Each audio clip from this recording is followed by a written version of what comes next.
Mga kwento ni Felmo.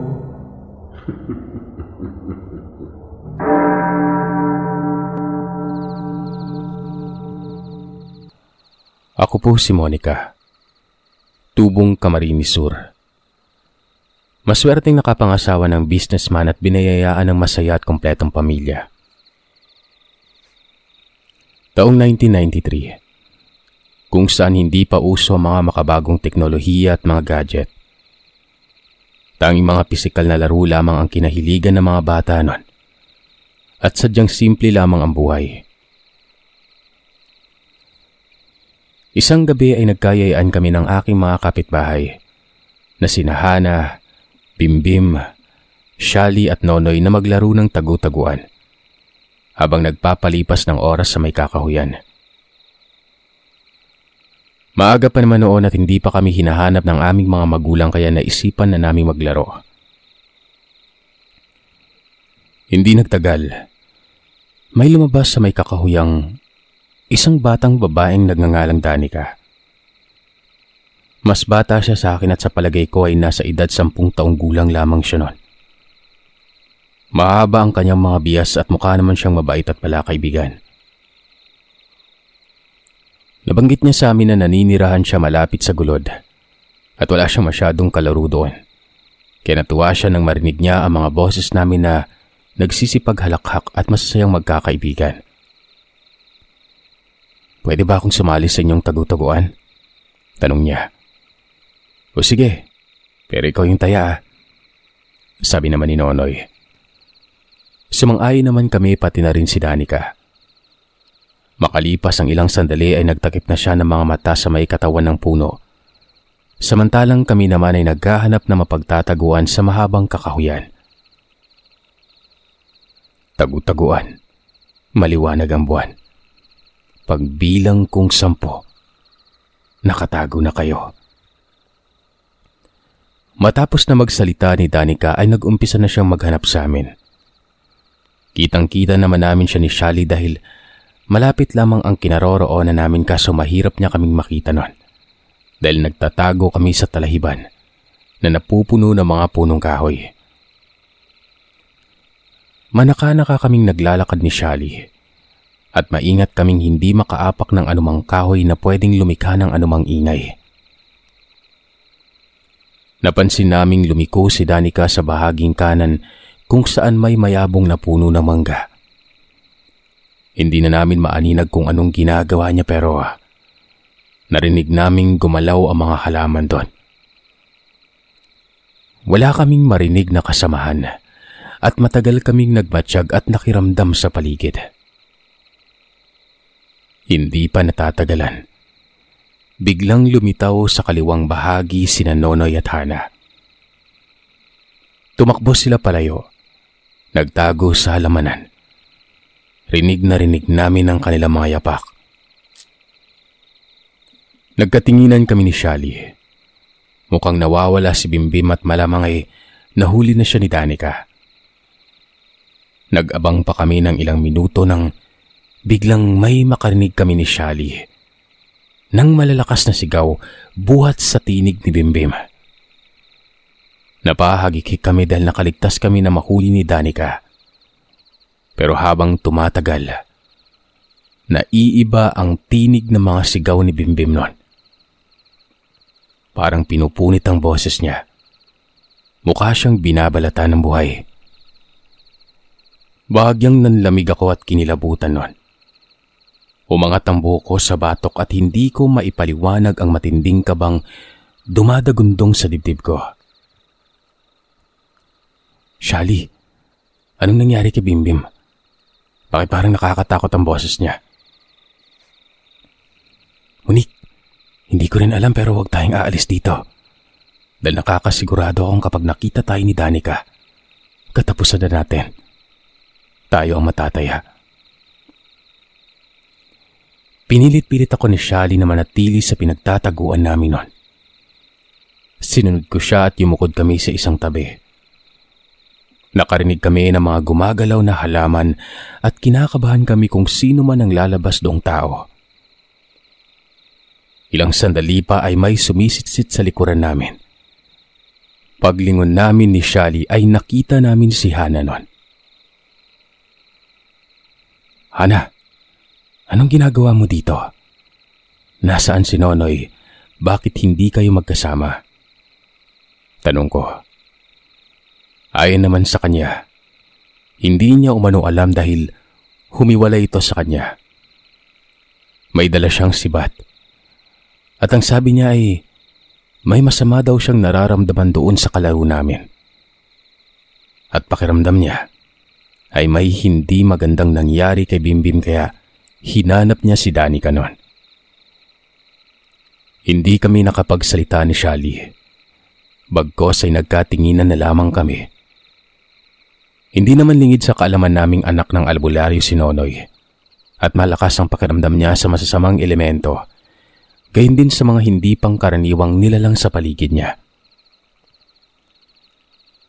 Matanda ang edad sa amin ni Nonoy.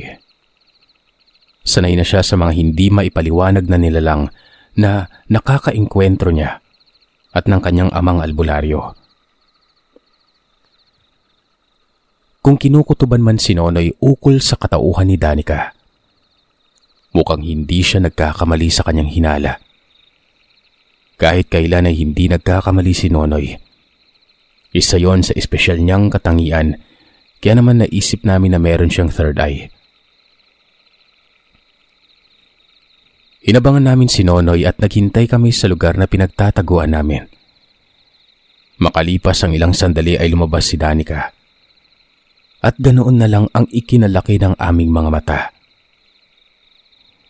Kitang-kita naming punong-puno ng sariwang mantsa ng dugo ang kanyang bestida. Meron siyang inangat-ngat na kung ano nun. At puno ang kanyang bibig ng kinakain niya. Nanlilisik ang kanyang mapupulang mga mata. Humaba ang matutulis na kuko. Lumingalinga kami sa paligid at nakita naming sinugod ni Nonoy ang lugar na kinatatayuan ni Danica noon. Kamuntik na sanang maitarak ni Nonoy ang sibat, pero mabilis si Danica. Nakailag siya sa pag-atake ni Nonoy at nasuntok niya ito sa mukha. Napasigaw ako noon at dahil doon ay naalarma itong kalaro namin na bago. Hinanap niya kung nasaan kami pero bigla siyang sinakal at dinambahan ni Nonoy kaya lang naitulak siya ni Danica. Napahampas si Nonoy sa katawan ng punong kahoy bago na pabagsak sa lupa noon. Nagsipagtilian kami.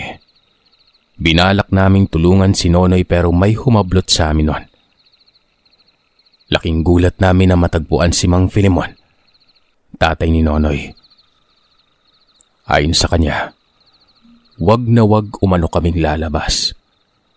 Siya na umano ang bahala nun. Sa puntong yon ay natigilan kami at pinanood namin ang kasunod niyang gagawin. Nakita naming lahat na sinakal ni Danica si Nonoy, pero biglang inihagis ni Mang Filemon ang sibat na hawak nito. Nadaplisan si Danica. Nagulantang siya at biglang natumba sa lupa. Namilog ang mga mata ni Nonoy pagkatapos ay hinanap niya ang pinanggalingan ng naghagis ng sibat noon. Pagkakita ni Nonoy kay Mang Filemon ay sumilay ang pagkagulat at kagalakan sa kanyang mukha noon. Nagmadali siyang lumapit sa kanyang ama at niyakap ito ng mahigpit. Walang ano-ano ay mabilis na gumapang si Danica palayo doon sa lugar na kinabag sa kanya. Hindi na nagawang habulin pa ng mag-ama yon. Isa-isa naman kaming nagsipaglabasan sa aming pinagkukublian. Tay, paano mo kami natagpuan dito sa kakahuyan? Tanong ni Nonoy sa kanyang ama. Ay naman sa kanyang tatay ay narinig niya umano ang sigaw ng batang babae sa kakahuyan. Kaya naisip niya na baka may kung ano na namang nangyayari nun. Medyo nahiya si Nonoy sa tinura ng kanyang ama. Humingi ito ng kapatawaran sa kanyang ama. Lalo na't nalaman niya na kaya pala nasa labas pa si Mang Filemon, ay hinahanap niya pala itong anak niya. Hindi pa noon natatagalan. Nakarinig kami ng mga taong tumatawag sa pangalan namin. May mga taong nasa may halamanan at lumitaw ang aming mga nag-aalalang mga magulang na may hawak na mga lampara. Dali-dali kaming naging emosyonal. Nagsipagyakapan kami sa kanila habang ipinapaliwanag ang mga nangyari noon. Nabanggit namin ang tungkol sa aming nakalarong batang babae na kinalaunan. Maaari umanong isang elemento na galing sa masukal na kagubatan at sa bundok. Tinanong ng mga magulang ni Bimbim kung nasaan siya. Hindi kami kaagad nakasagot pero ipinagtapat pa rin namin sa kanila na hindi na namin nakita pa si Bimbim noon. Hindi makapaniwala ang kanyang mga magulang. Hinanap namin siya sa may kakahuyan. At hindi nagtagal ay natagpuan namin siya sa isang malaking batuan. Nakahandusa ito. Puno ng sugat at galos sa buong katawan. Wala nang buhay si Bimbim, Sir Seth. Yun ang pinakamalagim naming karanasan sa kakahuyan nung gabing yon. Kahit nung lumaki na ako ay hindi ko pa rin makalimutan ang nangyari. May mga pagkakataon na napapanaginipan ko si Bimbim na humihingi ng tulong sa kadiliman. Doon mismo sa kakahuyan kung saan siya hinahabol ni Danica. Maraming beses din na sinisi ko ang aking sarili at sa tuwing magkikita kami ni Hana, Nonay at Shali, ay naroroon pa rin yung pait sa mga puso namin na hindi namin nailigtas ang buhay ni Bimbim noon. Hanggang sa dumating ang panahon na pinalaya na rin namin ang aming mga sarili sa nakaraan. Pinilit naming umusad at mag-move on kaya naman napaglabanan na namin ang matagal naming pinagsisihan sa loob ng maraming taon. Itong kwento naman na ibabahagi kong kasunod ay kwento ng aking tiyuhing si Tio Mauro na isang albularyo na naninirahan sa may norte. Nasa 29 na taong gulang pa lamang siya noon kung kailan nawala ang kanyang anak na si Mimi. Hinanap nila ng kanyang asawang si Isabela pero hindi nila ito natagpuan. Hinalugong nila ang kagubatan kasama ang kanilang mga kaibigang manggagamot. Pero kahit saan, ay wala silang paghanapan sa kanya. Napapabalita pa noon ang sunod-sunod na pagkawala ng mga bata at ang pinaghihinalaan ng mga residente sa kanila ay ang pinaniniwalaang dambuhalang kumaw na sa pilitang kumukuha ng mga batang matatagpuan sa labas ng bahay tuwing gabi para dalhin sa sarili nitong lungga. Isang gabi, naisipan nilang magmatsyag ni Mang Temyong at ang kanyang 2 anak na binata kasama ang 2 pang kapitbahay na mga kalalakihan. Napansin nila ni Tio Mauro sa may kasukalan ng gubat ang anak ni Casimo na si Nena. Nag-iisa siyang naglalaro ng kanyang manika. Madilim at malamok sa kanyang kinaroroonan. Mapanganib sa lugar na yon kung kaya't buong tapang siyang sinaway ni Tio Mauro sa paglalaro pero kamuntik na siyang mapahampas sa malaking batuhan nang lumitaw ang isang nanlilimahid na dambuhalang nilalang na basang-basa ang malalagkit na buhok at talagang nakakatakot ang kanyang mukha. May konting bahid ng tahi sa kanyang ulo. Makapalang kilay habang namimilog ang nakamulaga niyang mga mata. Pango at malaki ang ilong samantalang bungi-bungi ang mga ipin nun. Mabalahibo ang buong balat niya at napakadumi ng kuko. Pagkakita sa kanya ni Nena ay halos nabitiwan niya ang hawak na manika nun. Sumisigaw siya habang umaatungal ng pag-iyak. Kinuha ni Tio Mauro ang bitbit na sibat. Sinalag ang naturang nilalang pero ibinalibag siya nito at napatama ang likuran niya sa matigas na bato. Sumugod naman sa direksyon ng dambuhala ang grupo ni Mang Timyong. Pero mas malakas at maliksi sa kanilang halimaw. Pinaguntog pa nito ang mga ulo ng anak ni Mang Timyong at binalian niya ng braso ang dalawa pang kalalakihan. Nakabangon si Tio Mauro pero biglang hinablot ng dambuhala si Nene na patuloy pa rin sa paghagulgol. Nagmamadaling tumakbo palayo ang nilalang habang yumayanig ang lupa na kanyang naapakan. Nabuwal si Tio Mauro at bahagyang nahilo sa matinding epekto ng pagyanig ng lupa pero agad naman siyang nakabawi nang makita niya na naglalakad palayo ang kanyang mga kasamahan. Sumunod si Tio Mauro sa kanila at sinundan nila ang daan na tinahak ng naturang dambuhala. Naglakad sila sa kaloob-looban at kasuluk-sulukan ng gubat na yon, kung saan marami pa umanong mga uwak ng mga panahon na ito at iba pang mga ibon na matatagpuan sa mga sanga ng punong kahoy. Lalong lumalamig ang buong paligid at maraming mga patibong sa kahabaan ng daan, kaya nagdoble ingat sila. Hindi sila tumigil sa paglalakad at pagsisiyasat sa buong paligid. Naririnig at nakikita pa rin nila sa dakong kakahuyan ang presensya ng kumawa.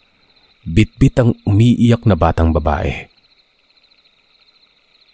Naririnig nila ang nakakapangilabot na paghikbi ni Nene na nagpatayo ng mga balahibo ni Tio Mauro at kumurot sa kanyang puso.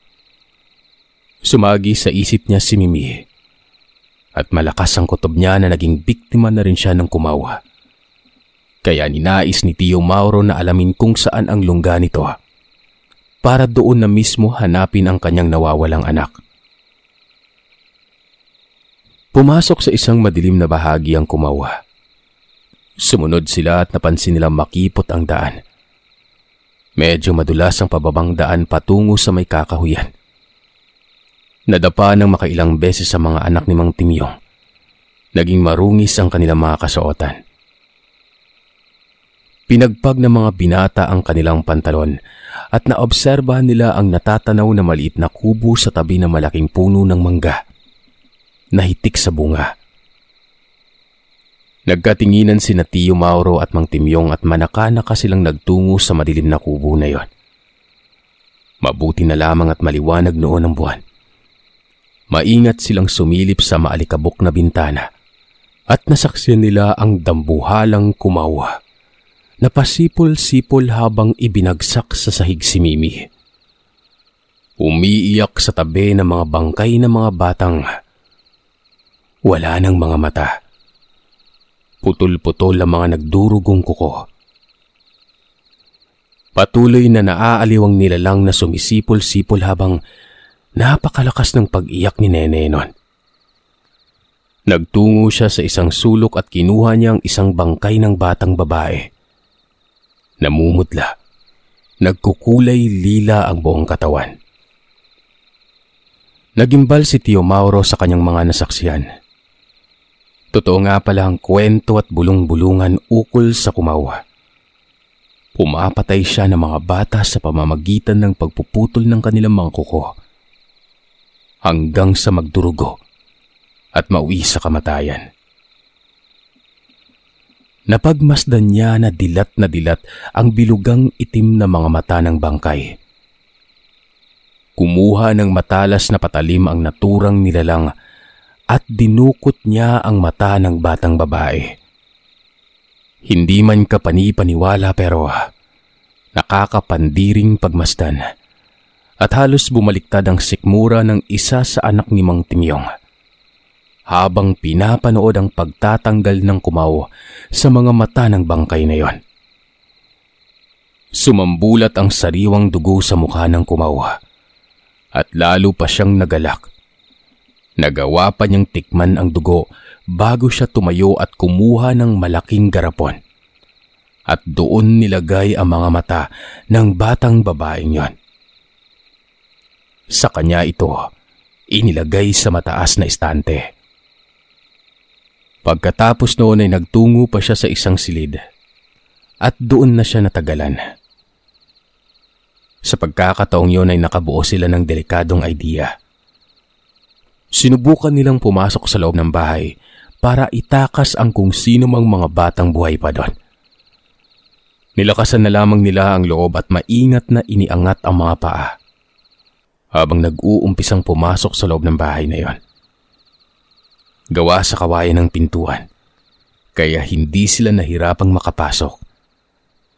Dahan-dahan silang naglakad patungo sa kinasasadlakan ni Nene. Napakabaho sa loob at halos nilalangaw na ang mga bangkay nun. Kamuntik pang madulas si Tio Mauro sa basang sahig, dulot ng malansang dugo. May naririnig siyang kumakalabog sa malapit sa silid na pinuntahan ng kumawa. Napuno siya ng kuryosidad at naglakad siya patungo sa pinanggalingan ng ingay. Hanggang sa makarating siya sa isang maliit na kulungan. Nayari sa kawayan. Punong-puno ng dayami ang loob nun. At naobserba niya ang buong paligid na may gumagalaw sa dayami. Naghintay pa siya ng ilang sandali hanggang sa makakita siya ng mga daliri ng tao. Hinawakan niya ang naturang mga daliri pero nakaramdam ang nagmamay-ari nun at pilit na gustong makawala sa mga kamay niya. Kaya kinailangan niyang bumulong dito. Huwag ka matakot. Nandito ako para tulungan kang makatakas. Hindi nakagalaw ang nagmamay-ari ng daliri na yon. At hindi niya inaasahang tumugon ito. Itay! Itay! Ikaw ba yan? Sabi ng isang pamilyar na tinig nun. Biglang bumangon mula sa dayami ang taong yon. At natagpuan niya ang isang marungis at putikang batang babae na may malalim na beloy sa kanang pisngi. Mimi, anak ko, bulalas ni Tio Mauro at halos mapaluha siya sa kinatatayuan niya. Malaki na ang ipinayat ng kanyang anak. Napakabaho ng kanyang amoy. Punit-punit na rin ang damit nito at nagmukha itong pulubi nun. Ninais siyang yakapin ni Tio Mauro pero nahirapan siyang mabuksan ng kulungan dahil may nakabigkis na kadena sa pintuan nun. Tinulungan siya ni Mang Timyong na matanggal ang kadena pero biglang lumitaw sa kanilang likuran ang nilalang. Binuhat niya si Mang Timyong at inihagis sa dakong lamesa. Samantalang pinagsusuntok at sinikmuraan naman ng dalawang binata ang kumawa. Pero nakasalida ito. Inihampas niya ang dalawang kalalakihan sa may sahig nun. Naiwan si Tio Mauro na nakipaglaban sa kumawa. Kinuha niya ang kadena, gayon din ang sibat na kawayan. Pinatamaan niya sa tagiliran pero nabali ang sibat. Pagkatapos ay sinakal siya ng kumaw ng pagkahigpit-higpit. Nakadampot pa ito ng malaking bato at inihampas niya sa ulo nito. Saglit na bumagsak sa sahig si Tio Mauro habang may konting dugo na lumabas sa kanyang sintido. Nahilo siya pero sinikap pa rin niyang tumayo. May nagip siyang kutsilyo. Hinawakan niyang mabuti, gayon din ang mahabang kadena. Bumangon siya at pinaghandaan ang kasunod niyang pag-atake. Pinag-aralan niya ang kanyang pagkilos at nang makahanap siya ng kahinaan ng kumaw. Umilag ito at sinaksak itong nilalang sa tagiliran. Paulit-ulit niyang sinaksak hanggang sa makaramdam siya ng paglabas ng likido sa katawan nito. Binalingan siya ng kumaw pero pinalibutan siya ni Tio Mauro ng kadena sa kanyang mga kamay. Hindi makagalaw ang nilalang dahil pinahigpit ni Tio Mauro ang pagkakahawak sa kanya nun. Tagaktak na ng pawis si Tio Mauro nun. Namumula ang buong kamay nito. Malapit na siyang manghina pero mabuti na lang. Nagising si Mang Timyong. Tinulungan siya nito, ganun din ang kanyang dalawang anak na hatakin ng kadena. para hindi makagawa ng anumang pagkilos ang nagpupumiglas na dambuhalang yon. Binitiwan ni Tio Mauro ang dambuhala. Pinagsasaksak pa rin niya ito sa tagiliran, gayon din sa tiyan. Hindi siya tumigil hanggat lumalabas na sa kanyang bibig ang sariwang dugo. Galit na galit at nanggigigil si Tio Mauro sa ginawa nito sa mga kabataan. Lalong-lalo na sa kanyang anak na ipinagpapasalamat niyang buhay pa noon. Makalipas ang ilang sandali, natuluyan ng manghina si Tio Mauro. Natigilan siya sa pagsaksak sa katawan ng nilalang. Napansin niya na unti-unting pumipikit na ang kanyang mga mata, hanggang sa bumagsak na rin ang kanyang mga kamay. Napagtagumpayan niyang mapatay ang dambuhala at sa tulong ni Mang Timyong at ang kanyang mga anak, napabilis ang kamatayan nito. Inipon niya ang kanyang natitirang lakas nun. Inilabas niya sa maliit na kulungan ng kanyang anak.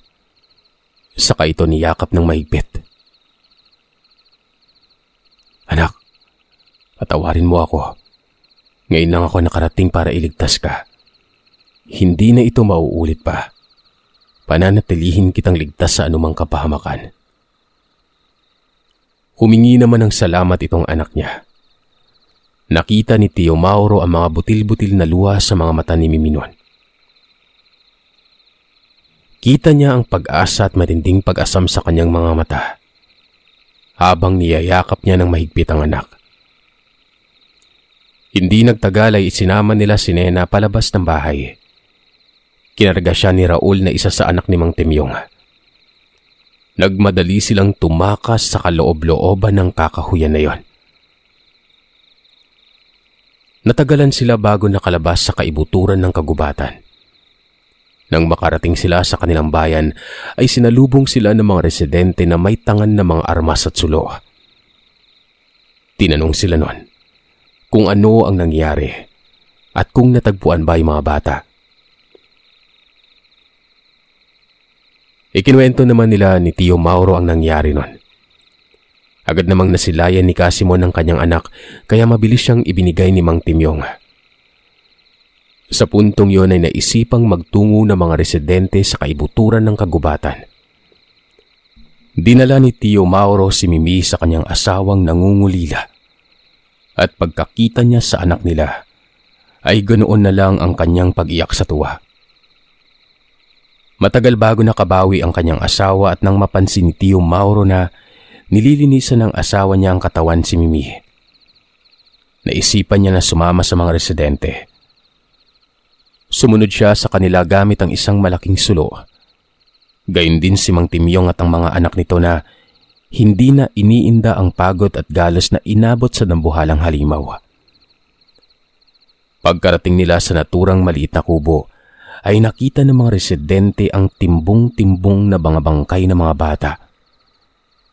Gayun din ang nakahandusay na nilalang na naliligo sa sarili nitong dugo. Pinagtulungan na mailibing ang mga bangkay at dinala nila sa bayan ang naturang halimaw para iharap sa iba pang pamilyang nawalan ng mga anak, dulot ng pagdukot ng halimaw na yon. Simula nang mapatay ang nilalang, ay nagkaroon na rin ng kapanatagan ng pag-iisip ang mga residente nun. Nawala ang takot sa kanilang kalooban at matiwasay na rin na nakakapaglaro ang mga kabataan sa labas ng kanilang mga bahay. Pero kapag sumasapit ang gabi, nag-uumpisa na silang pumasok sa loob ng kanya-kanyang tahanan sa takot na baka may lumitaw na namang kumawa na dudukot sa kanila. Nagpatuloy si Tio Mauro sa panggagamot sa kanyang mga kliyente. Madalas na rin siyang bantay sarado sa kanyang anak dahil ayaw niyang maulit ang kahindik-hindik niyang karanasan sa piling ng halimaw na yon. Namuhay ang kanyang pamilya ng payapa. Nakaraos sila sa dami ng mga sakuna at problema na kinaharap nila na mga panahon na yon.